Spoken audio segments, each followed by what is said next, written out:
I'm Dr. Bart Rademaker, and this is the Doctor's Guide podcast, raw and unfiltered, in bringing to you some insights and action steps that you can take to help you navigate the complexity of your own health. And why do we do this? Well, I'm sure that if you are that person that's stuck and you're challenged with some sort of health issue, or just simply you want to do just much better, you want to have much more energy, much more agility, much more mental acuity, wherever you are, because I don't know you personally, and I'm not here to give you a specific solution because there's so many podcasts out there that are discussing that. But how do you differentiate from the ones that work and the ones that don't? And many of those, they do work, but maybe they're not the right thing for you because everything is content and context dependent. And so we're all about a process. What is that process that you can then relate to so that you can start making better decisions for yourself? Because one thing that's really important for all of us to understand at the highest level is that there's no longer an excuse to be sick. And that's a choice. Being ill is a choice. And in today's world, with so much information and with so many people out there willing to help, like the two individuals today, and that's Cathy and Freddie, there is no longer an excuse for us to not be able to get access to that. But again, the challenge is, who we go to. And so we're going to do some role playing today so that you can then understand what that process is that's going to be right for you, because that process is universal. I mean, all these scientific inventions that we have today, all these great innovations, they all rely on the same process. The process is universal. So through role playing, one of the guests will be presenting with a very specific problem that you might relate to. It might actually trigger your two, and that's okay. You can always tune us out, but I don't want you to tune us out because what they have to share is going to be really important for you if you want to optimize you. And then the other is going to help guide the other person through their problem. And then we're going to discuss that. So that's going to be a short 6-minute role play. And then before that, I'm going to have each of my guests to introduce themselves. Then they will introduce what kind of problem and role they're going to play. And then we're going to unpack some of this. And I want you to listen carefully to their experience that you can then relate to. It's very relatable, and then help you get the insights and the action steps that you want to take. And if you want to reach out to them, because these are two beautiful souls with so much experience, so much knowledge, and so much heart that they want to help you, and you'll discover that in this role playing in a moment. So we're going to start off with you, Freddie. You're presenting with the problem, and Cathy is going to be the guide. And so today, Freddie, what is the problem, and how are you showing up? Yeah, I am sorry. Wait, Uh-oh. I messed up. And that's the whole point of podcast, right? First, introduce yourself, Freddie, and then Cathy gets to introduce herself, and then we'll go into the problem. So, Freddie, who are you, and what's amazing about you? Great. My name is Freddie Kimmel. I am a podcaster and I work as a wellness consultant. I host the Beautifully Broken podcast, which has been on the air for almost 5 years, all things biohacking, functional medicine, biological medicine, wellness. And then I work as a technology consultant for different companies like Flowpresso and AmpCoil and LightPath LED, because these are technologies that all help the systems of the body function as nature intended. And I absolutely love what I do. And I have to say that Freddie has demonstrated tremendous critical thinking. He's extremely knowledgeable in all areas about health optimization and the products that he's picked. I also endorse, by the way, because they're amazing. I have some of them, by the way. And so definitely, if you want more information about that, check in with him later on, and he can have a private consultation with you. So Cathy, who are you? Cathy Whelehan, interfaith, interspiritual minister, co-founder of Be Love Now, that is in its 4th year. And it's an empowerment and embodied spiritual practice program for women. I also run a wellness center, Open Sky Healing Sanctuary, on my property in Connecticut. And I'm involved also in the AmpCoil technology. And I guess my superpower would be an ability to hold space for people and reflect the truth of their own inner knowing back to them, and create community and connection around this process of becoming more and more. it. And so it's the community and the witnessing of oneself that's so powerful in their healing. So Freddie, after I interrupted you, what's the problem that you're showing up with today, and who are you, or what role are you playing? So my name is Larry, and I'm a financial advisor who is I'm really, really, really struggling after the pandemic. My energy is incredibly low. I have tons of anxiety. I'm not sleeping. I'm really just frustrated and just feel like I haven't been able to get back into my groove past the pandemic, not feeling a lot of joy. I feel like the volume's like turned down on everything. Awesome. And Cathy, who are you? What role are you playing? I'm going to play spiritual counselor. All right, let's go for it. 6 minutes. Okay.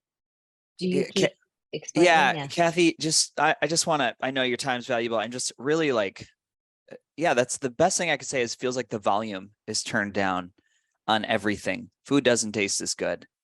It's a struggle for me to get out of bed in the morning and want to do the things that I love what I do. I used to love my job, and just everything feels like it's muted, and I don't know what to do to like amp up the joy. Okay. Well, Larry, I just want to reflect back to you that sounds pretty hard to be in that space. So let's explore maybe what recurring thought might be there. So let's narrow it down to the thought that gives you the most angst. Mm-hmm. Yeah. So what's the first thing? Like you said, you don't want to get out of bed in the morning. So you wake up, and what's the thought that comes in that might present itself throughout the day? Is it this thought around the volume being turned down? Yeah, I think it's the idea that I'm not excited to go about my day. Nothing, I don't feel the joy there. It feels absent of joy, and that's sad. So I feel an absence of joy. Does that sound correct?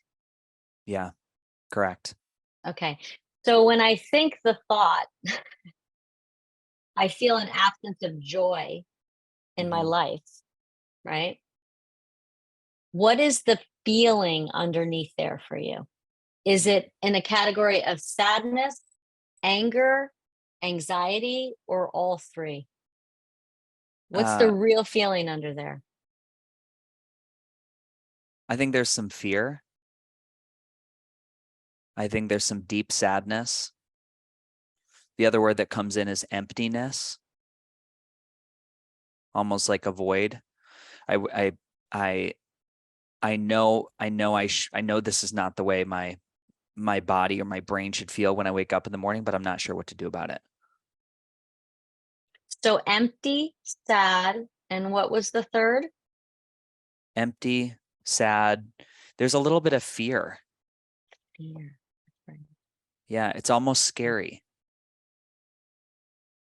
And what is the fear of what exactly? That it's going to always be that way, or That it's always going to be that way. I have a memory of before the pandemic waking up and feeling happy and excited to get out of bed and go about my day. And now it okay. all just feels a little meaningless. Okay. So underneath those feelings of empty, sad, and afraid, what are the needs that you have that if they were met, perhaps these feelings wouldn't be so intense? Mm. I have a need for creativity. I have a need for community. Mm.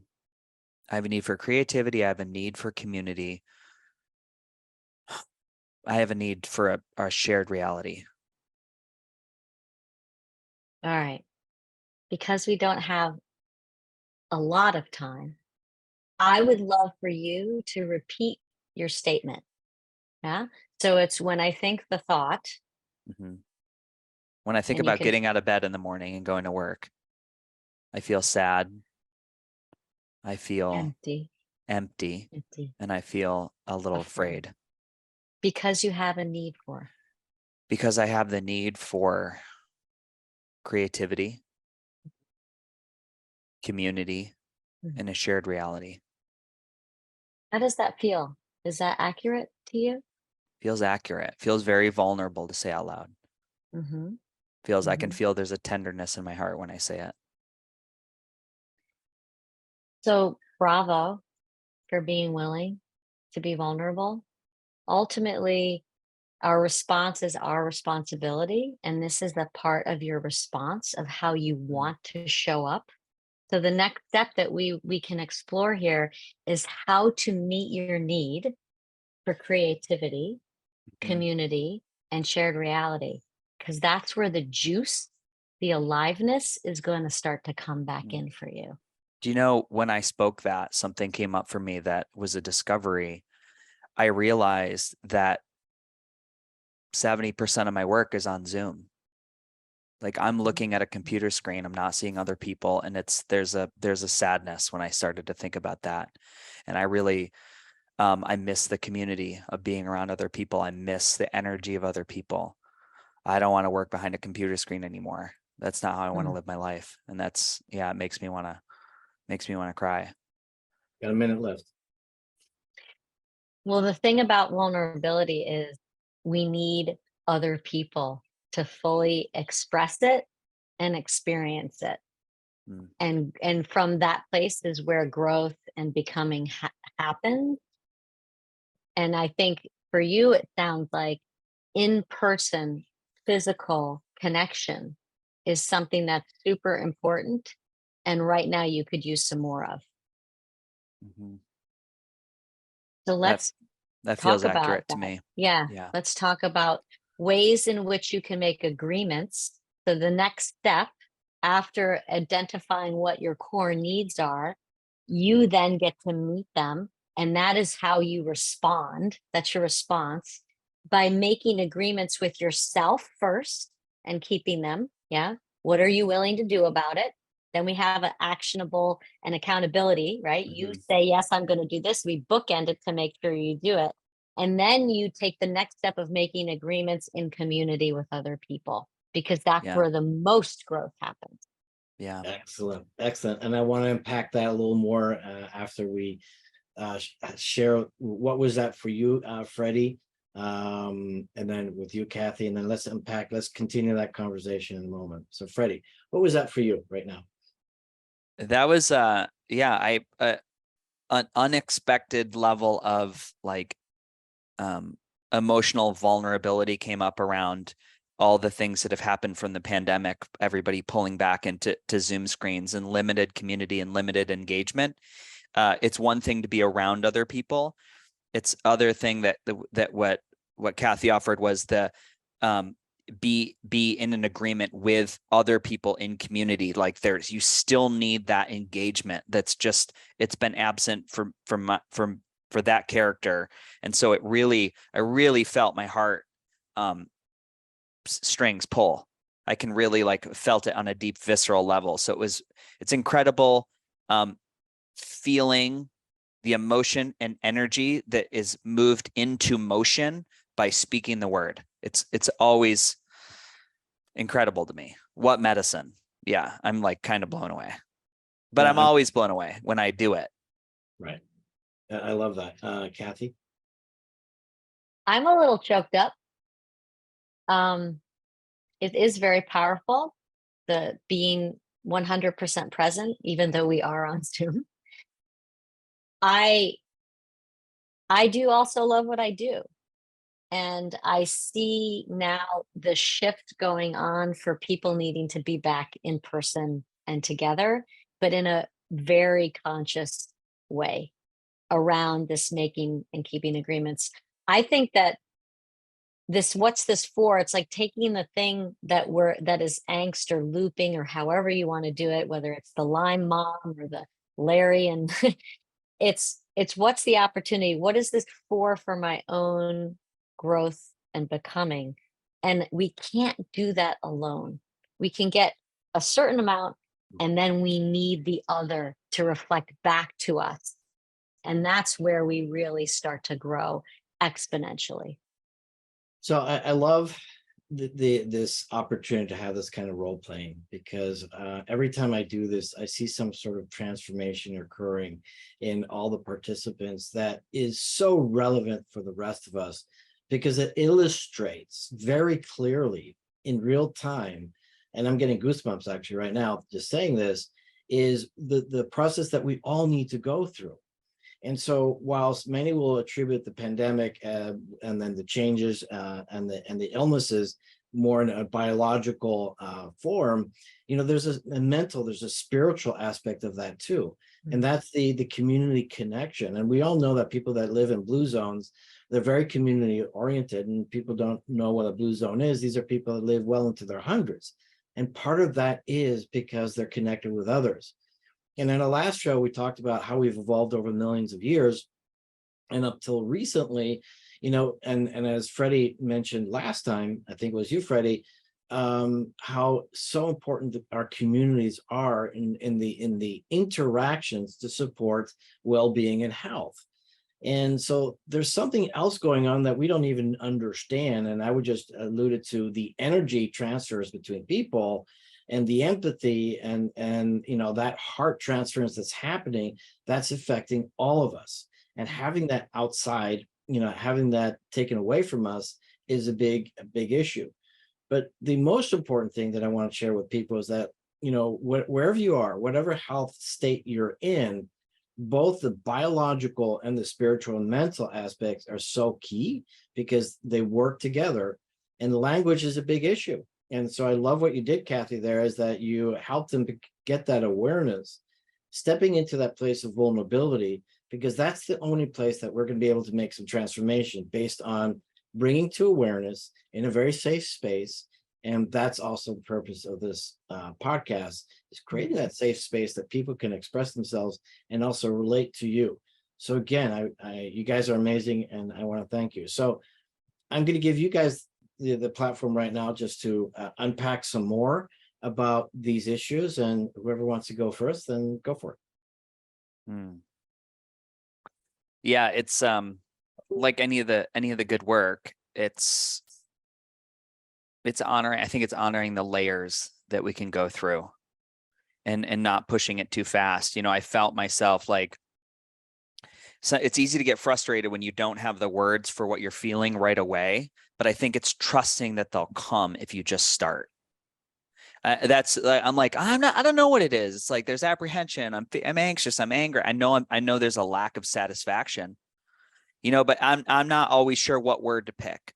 So I would just say that, like, a good thing is to have, like, I've talked about this, but for the audience, there's so many feelings. And we say like angry, happy, sad, angry.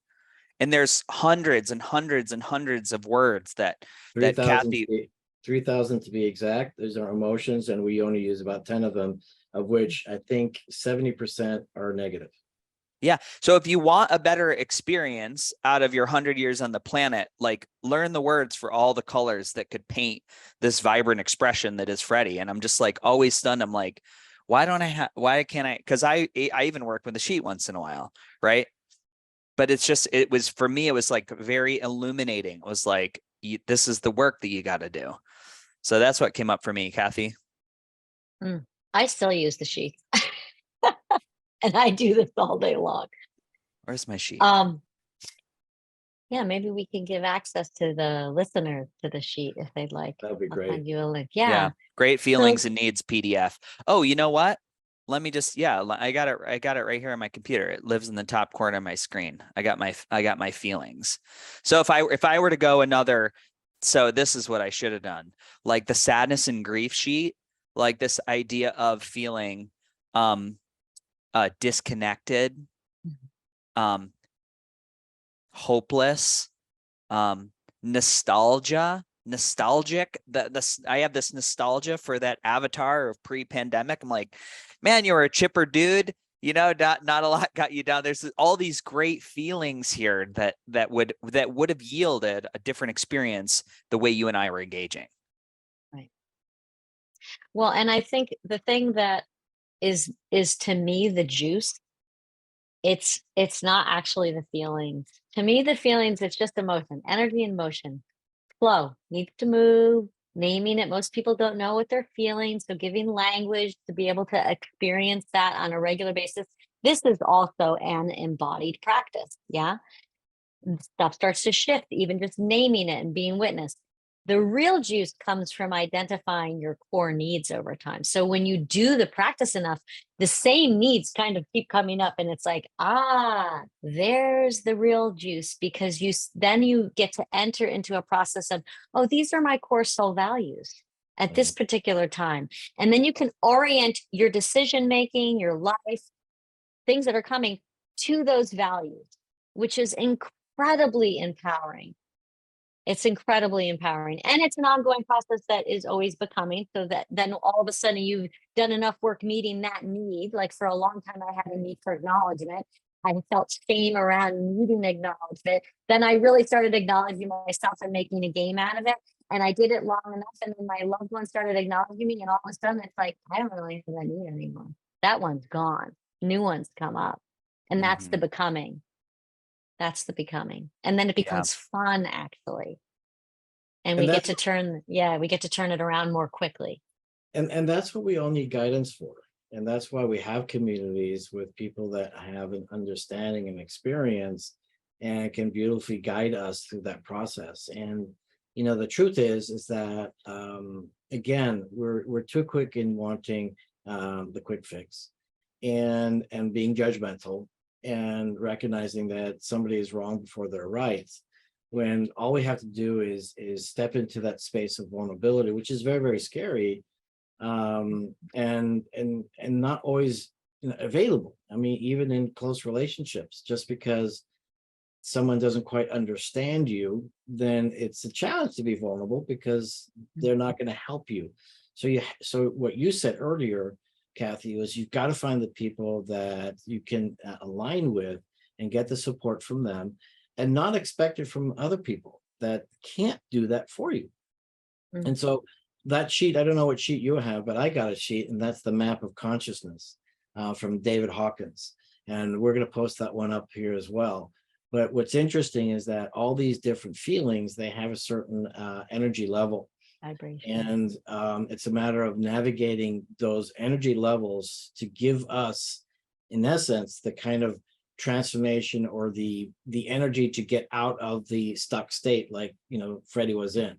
And so all these things, there's a lot of science behind this, there's a lot of experience behind this, and so we all have access to it. And so my hope, and I know that Freddie does this as well in this podcast, I don't know if you've got one, Cathy, but certainly these are the great vehicles by which people can get access to the information that they need for their own personal transformation. Because you know what? We all deserve that. We all deserve to be happy. We all deserve to have, the best experience in the world. But I think, as you both have very clearly stated, both in this podcast and the earlier one, is that it is our responsibility. It's all up to us. We can't blame anybody else. And so last words from both of you. And then we'll wrap it up with who you are in a final statement. So I'm going to start off with Cathy this time. So any final comments with what I just said, or anything else you want to share with what we talked about today? I would just join with you in saying it's a practice of being curious. It's curiosity around the vulnerability. That's why I use the language WTF as what's this for? We experience emotion come up and we think, oh, but I've dealt with that thing, and then we get mad that it's coming or whatever. And it's like, oh, what if we just turned it slightly and go, oh, this is interesting that this thing is coming up again. What's it here for? And if we can do that in community, something like a practice of feelings, needs, and there's other ones, when we own the truth of our own experience, which is what that is. I feel this, right? When I think that, when I read your text, when we have an experience with another person, that person doesn't even necessarily need to be practicing this thing. I've worked with many people in their workplace where they're with other people who aren't maybe doing things like this. You can use aspects of this practice to communicate with other people, because ultimately what you're doing is owning the truth of your own experience. You're not blaming, you're not shaming, you're just simply speaking the truth of your experience, which is very non-threatening to other people. And it creates a field of curiosity. And you're the example, being brave enough to step into, I'm curious, this is what's going on for me. What's going on for you? And Yeah. not coming from a place of judging the other with whatever they say, however they respond. Right. They're not always going to respond in the way that you're hoping they will, and it's Right. ultimately still your responsibility. Freddie? Exactly.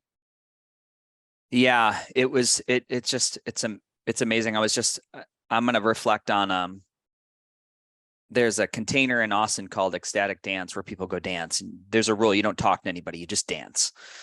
And evidently at the event yesterday, there was a woman who let out a scream at the end, a blood-curdling scream. She ended the episode, and the people in the thing were like enraged over how it had disrupted their experience, how they had left the room, and it had shattered their day. And I just thought it was very interesting in which people, like in this container where people are meant to move, release, and experience all levels of emotion, where that was unacceptable.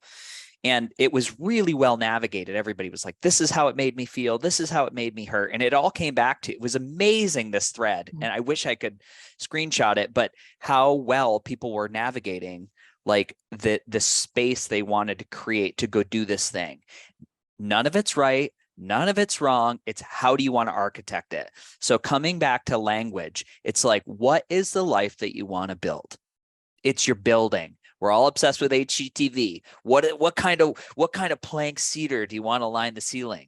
Do you want exposed concrete on the floors? You know, what is the quality of the home you want to live in? What is the quality of the life that you want? You got to go back to the basics, and you got to learn we have to have better tools in the toolbox for languaging. We don't.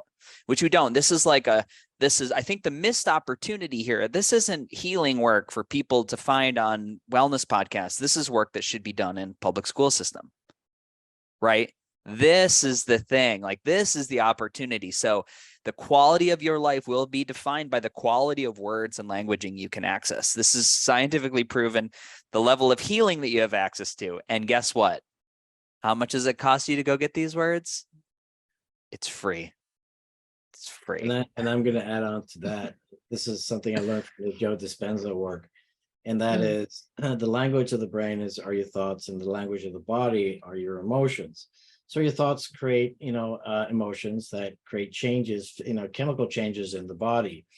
And what's interesting, as I've mentioned many times before in this podcast, is that the heart emits a electromagnetic field that spans about 12 to 15 feet away from the heart. And it's very connected, last time I checked, with the brain. And so your thoughts and your emotions, and that information is transferred to all your cells and the people around you. And so just briefly, I mean, what you both said is absolutely accurate.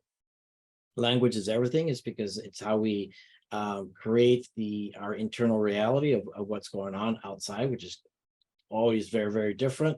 But that's a choice, and that is our choice. And so again, the purpose of this podcast and other podcasts like Freddie's out there is to begin to enlighten you with curated information so that you can make better decisions for yourself. I'd like to add two more things. First, what Cathy said, there's two formulas that I use. It's the XYZ formula, and then another one that I learned from Robert Dilts. And we'll start off with the more complicated one. And so Robert Dilts, one of the originators of NLP, or participated in the development of NLP, I should say.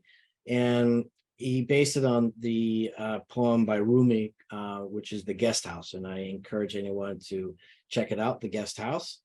And then it's about when you're triggered, when any weird situation's happening around you, four steps.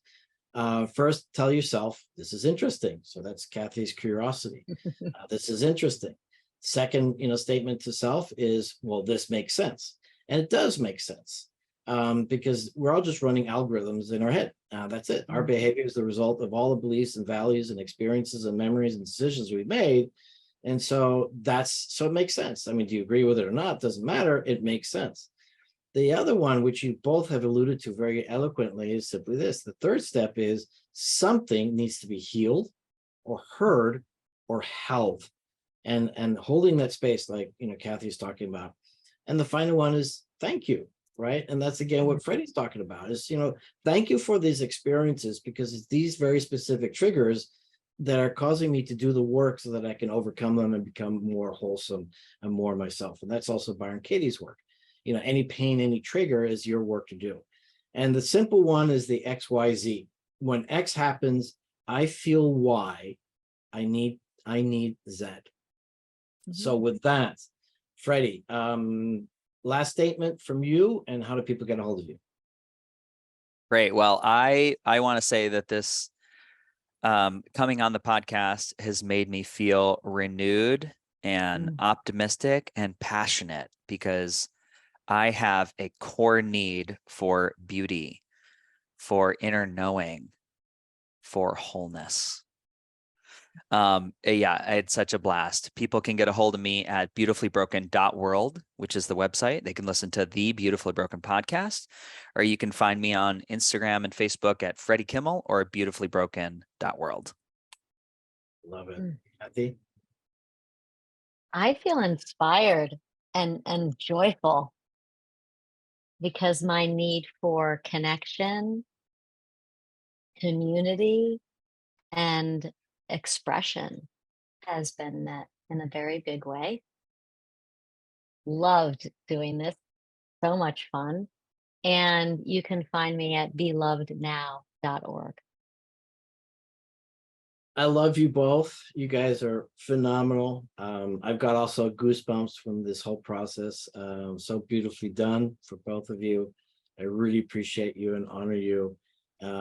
Also choosing to step into that vulnerability on this platform, and which is precisely that purpose, so that people know that they're not alone and they can relate to your authentic selves.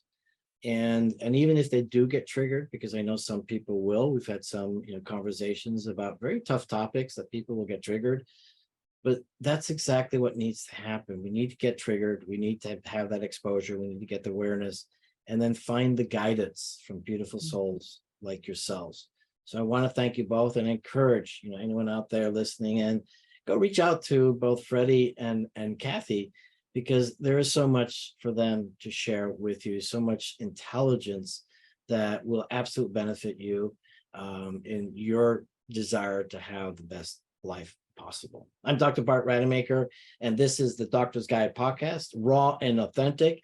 And we will be back for so much more. And I know that I will be inviting both Freddie and Cathy and Freddie back again, because I just love these interactions. They will be bringing you guests, so we won't have them together again, or maybe we will. But again, thank you so much for listening, and we'll be back.